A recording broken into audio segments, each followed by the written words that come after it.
السلام علیکم ورحمۃ اللہ تعالی وبرکاتہ۔ جامعہ رضویہ منظر اسلام کے آن لائن سبق میں آپ کا خیر مقدم ہے۔ پیارے بچوں، کھولتے ہیں اپنی کتاب ہدایت الحکمت، صفحہ نمبر 70۔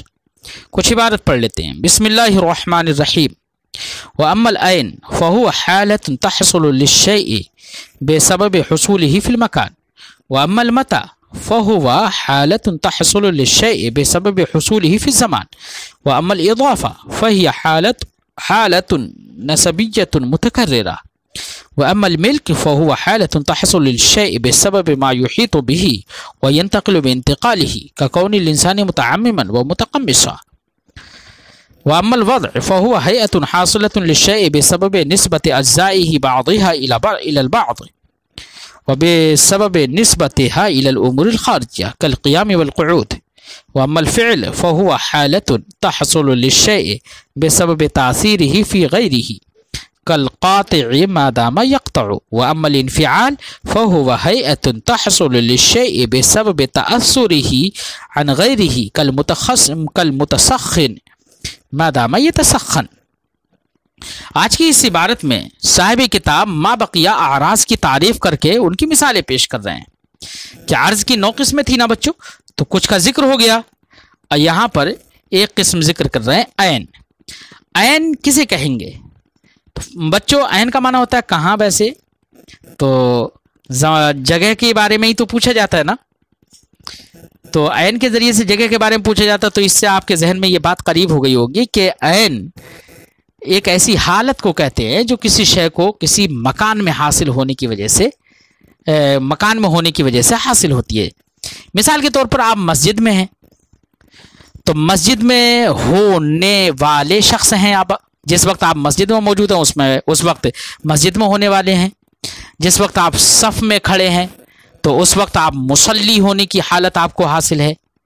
جس وقت آپ کسی دوسری جگہ میں بازار میں ہیں تو بازار میں ہونے کی آپ کو حالت حاصل ہے۔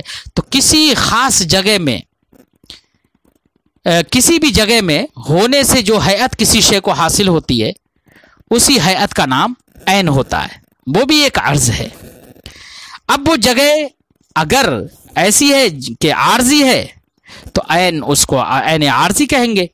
جیسے کہ بازار میں آپ ہمیشہ تو رہتے نہیں ہیں، تو بازار میں ہونے سے جو آپ کو ہیئت حاصل ہوتی ہے وہ عین ہے اور اس کو عارضی کہیں گے۔ اور کبھی کبھی ایسا عین ہوتا ہے کہ کسی ایسے مکان میں ہوتے ہیں جس میں آپ لگاتار اور زیادہ تر رہتے ہیں، بلکہ وہیں پر ہی رہتے ہیں، دوسری جگہوں پر تو اپنے کام سے صرف جاتے ہیں، تو وہاں پر جو ہیئت حاصل ہوتی ہے وہاں پر رہنے سے آپ کو، یا وہاں پر موجود ہونے سے، تو وہ دائمی اور استمراری کہلائے گی۔ بات سمجھ آئی بچوں؟ تو یا یہ کہہ لو، دوسرے لفظوں میں یہ کہہ لو کہ کبھی حقیقی عین حقیقی ہوتا ہے، کبھی عین غیر حقیقی ہوتا ہے۔ بازار والی جو ہم نے مثال دی، جس میں زیادہ تر آپ رہتے نہیں ہیں بلکہ کسی کام سے ہی صرف جاتے ہیں، تو وہ عین غیر حقیقی ہے، اور اپنے گھر میں رہتے ہیں تو وہ عین حقیقی ہے۔ صاحب کتاب فرماتے ہیں وَأَمَّا الْعَيْنُ، رہا عین فَهُوَ حَالَةٌ تَحْصُلُ لِلشَّيْءِ بِسَبَبِ حُصُولِهِ فِي الْمَكَانِ، رہا عین تو وہ شے کو حاصل ہوتی ہے، وہ ایک ایسی ہیئت ہے، حالت ہے جو شے کو حاصل ہو مکان میں اس کے ہونے کے سبب۔ وَأَمَّا الْمَتَى، متا مانے، متا کا مطلب بھی آپ جانتے ہیں، کب، تو کب متا کے ذریعے سے آپ نے پڑھا ہوگا کہ متا کے ذریعے سے زمانے کے بارے میں پوچھا جاتا ہے۔ متا ذہبا، وہ کب گیا ہے نا، تو کسی زمانے میں ہونے سے شے کو جو ہیئت حاصل ہوتی ہے اس کو متا کہتے ہیں۔ بات سمجھائی بچوں؟ کسی زمانے میں ہونے سے جو شے کو ہیئت حاصل ہوتی ہے اس کو متا کہتے ہیں۔ جیسے گزرے زمانے میں کل تم نماز پڑھ رہے تھے، تو کل نماز پڑھ رہے تھے اور آج جو نماز پڑھ رہے ہیں، دونوں میں فرق کبھی کبھی بتا دیا جاتا ہے۔ تو کل جو نماز پڑھ رہے تھے تو کل نماز پڑھنے کی ہیئت جو آپ کو حاصل ہو رہی ہے کل، گزشتہ کل، تو وہ متا کہلائے گی۔ آج جو نماز پڑھ رہے ہیں، آج جو ہیئت حاصل ہو رہی ہے، تو اس کو ہم کیا کہیں گے؟ متا کہیں گے۔ فرماتے ہیں اما المتا فهو حالۃ تحصل للشیء بسبب حصوله فی الزمان، رہا متا تو وہ ایک ایسی حالت ہے جو شے کو حاصل ہوتی ہے زمانے میں اس کے حاصل موجود ہونے کے سبب۔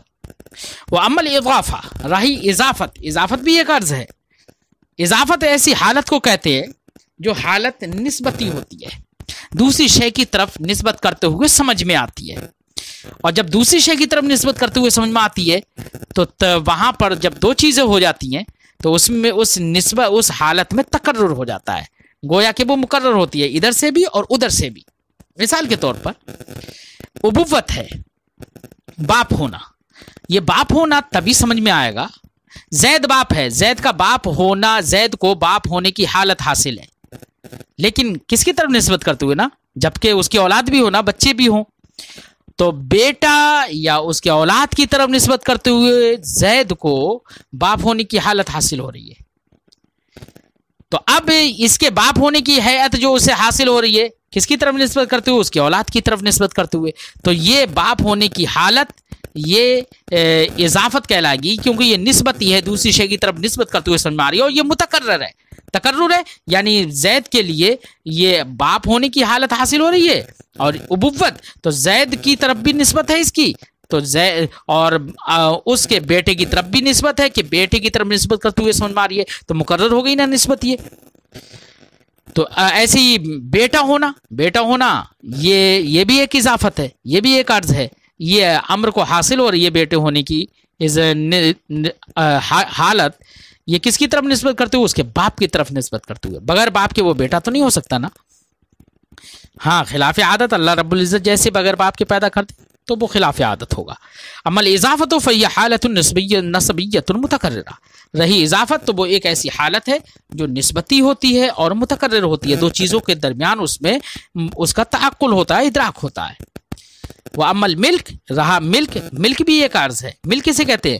ملک اس حالت کو کہتے ہیں جو کسی شے کو حاصل ہوتی ہے اس کے کچھ چیزوں کے گھیر لینے کی وجہ سے۔ مثلا آپ نے کرتا پہنا تو کرتا نے آپ کے جسم کو گھیر لیا، تو احاطہ قمیص کی وجہ سے جو آپ کو قمیص پہننے کی حالت حاصل ہو رہی ہے یہ ملک کہلائے گی۔ یہاں پر آپ کے پورے جسم کو گھیر لیا، ایسے ہی کبھی کبھی بعض اجزاء کو بھی گھیر لیتی ہے احاطہ، بعض اجزاء کا بھی ہو جاتا ہے، جیسے کہ آپ نے سر پر امامہ باندھ لیا، ٹوپی اوڑھ لی، تو بعض اجزاء کا یہاں پر احاطہ ہوا ہے، تو اس احاطہ کے کرنے کی وجہ سے آپ کو متقمم یا متقمص کہلائے گا، یا آپ کو متقلنس کہا جائے گا، یعنی ٹوپی اوڑھنے والا یا امامہ باندھنے والا کہلایا جائے گا۔ تو اب امامہ باندھنے والے کی امامہ باندھنے کی جو حیت اور حالت آپ کو حاصل ہو رہی ہے تو کس وجہ سے حاصل ہو رہی ہے کہ اس امامہ نے آپ کے سر کو یعنی آپ کے ایک جز کا احاطہ کر لیا ہے۔ تو کسی شے کے احاطہ کر لینے کی وجہ سے جو شے کو حیت حاصل ہوتی ہے وہ حیت ملک کہلاتی ہے۔ فرماتے ہیں الملک فہو حالت تحصل للشیء بسبب ما یحیط به، ملک وہ ایسی حالت ہے جو شے کو حاصل ہوتی ہے اس کے سبب جو اس کا احاطہ کرتا ہے، وینتقل بانتقالہ، اور اس کے انتقال سے وہ منتقل بھی ہو جاتی ہے۔ جیسے یہاں پر ہی آپ دیکھیے، آپ نے امامہ باندھ لیا نا، تو اب اگر آپ منتقل ہوں گے تو وہ امامہ کی حیت بھی منتقل ہو جائے گی نا، تو وہ امامہ بھی منتقل ہو جائے گا جو احاطہ کیے ہوئے، آپ نے اگر منتقل ہوں گے تو وہ قمیص بھی منتقل ہو جائے گی جو قمیص آپ کے جسم کا احاطہ کیے ہوئے۔ کا کون الانسان متعمما، جیسے کہ انسان کا امامہ والا ہونا، متقمص ہونا، قمیص والا ہونا۔ وعمل وضع، رہا وضع، تو وہ ایسی حالت ہے وضع جو شے کو حاصل ہوتی ہے وہ بعض اجزاء کے بعض کی طرف نسبت کرنے سے۔ مثلا آپ کا جسم ہے تو اگر بعض اجزائے جسم کو بعض کی طرف نسبت کرتے ہوئے دیکھا جائے تو جو اس نسبت کرنے سے جو حیت ہمارے جسم کو حاصل ہوتی ہے اسی کا نام وضع ہے۔ مثال کے طور پر آپ جب بیٹھتے ہیں تو آپ کے پیر سمٹے ہوئے ہوتے ہیں، تو آپ کے پیر، آپ کے قدم آپ کے رانوں کے قریب ہو جاتے ہیں، تو قدم کی نسبت رانوں کی طرف قرب کی ہو گئی۔ تو اب یہ جو ایسے بیٹھنے کی حالت میں جو بعض اجزاء بعض کے قریب ہو رہے ہیں تبھی تو بیٹھنا پایا جا رہا ہے نا، اور سب ویسے دراز رہتے، دور رہتے ایک دوسرے سے، تو قعود یعنی بیٹھنا کی حالت حاصل نہیں ہوتی۔ تو بعض اجزاء کی بعض کی طرف، جیسے ہم نے سر جھکا لیا، سر جھکایا تو ہم کو سر جھکانے کی حیت حاصل ہوئی۔ کیوں؟ اس لیے کہ ہمارا سر ہمارے قدموں کے قریب ہو گیا، یا زمین کے قریب ہو گیا، یا آسمان سے تھوڑا سا دور ہو گیا، یہ کہہ لو۔ تو یہ رکوع ہے، قیام ہے، سجود ہے، یہ سب کی سب حیاتیں ہمیں حاصل ہوتی ہیں کیا؟ بعض اجزاء کو بعض کی طرف نسبت کرتے ہوئے، کیونکہ ایک دوسرے سے قرب ہو جاتا ہے۔ قرب اگر ہو گیا، زیادہ قرب ہو جاتا ہے تو اسے سجدہ بھی کہہ دیں گے، سجدہ کہیں گے، سجدے کی حالت حاصل ہو رہی ہے کیونکہ زیادہ قرب ہو جا رہا ہے۔ رکوع کی حالت حاصل ہو رہی ہے کیونکہ اس میں قرب تو ہوتا ہے بعض اجزاء کا بعض سے، لیکن تھوڑی دوری بھی رہتی ہے۔ اور قیام میں سب سے زیادہ دوری رہتی ہے کہ سر ہمارے قدموں سے بہت زیادہ دور رہتا ہے۔ ایسے ہی بعض اجزاء کے بعض کی طرف نسبت کرتے ہوئے جو حیات حاصل ہوتی ہے وہ بھی وضع کہلاتی ہے۔ ایسی امور خارجہ کی طرف نسبت کرتے ہوئے بھی جو حیات حاصل ہوتی ہے وہ بھی وضع کہلاتی ہے۔ مثال کے طور پر یہاں پر ہم نے بعض اجزاء کی بعض کی طرف نسبت کرتے ہوئے کی مثالیں دی تھیں۔ ہم اگر کھڑے ہیں تو کھڑے ہونے کی صورت میں ہمارا سر آسمان کے زیادہ قریب ہے۔ زیادہ قریب کا مطلب ہے تو بہت دور، لیکن آسمان سے کھڑے ہونے کی صورت میں قریب ہوا نا، اور زمین سے دور ہوا۔ اس کے برخلاف جب ہم سجدہ کرنے لگے تو اب ایسی صورت میں زمین سے ہمارا سر زیادہ قریب ہے اور آسمان سے پہلے کے بنسبت دور ہو گیا۔ تو آسمان اور زمین کی طرف نسبت کرتے ہوئے ہم کو جو حیت حاصل ہو رہی ہے یہ بھی وضع کہلائے گی، اور جبکہ یہ امور خارجیہ ہیں۔ فرماتے اما الوضع فهو حیت حاصلۃ للشیء بسبب نسبت اجزائه بعضها الى البعض۔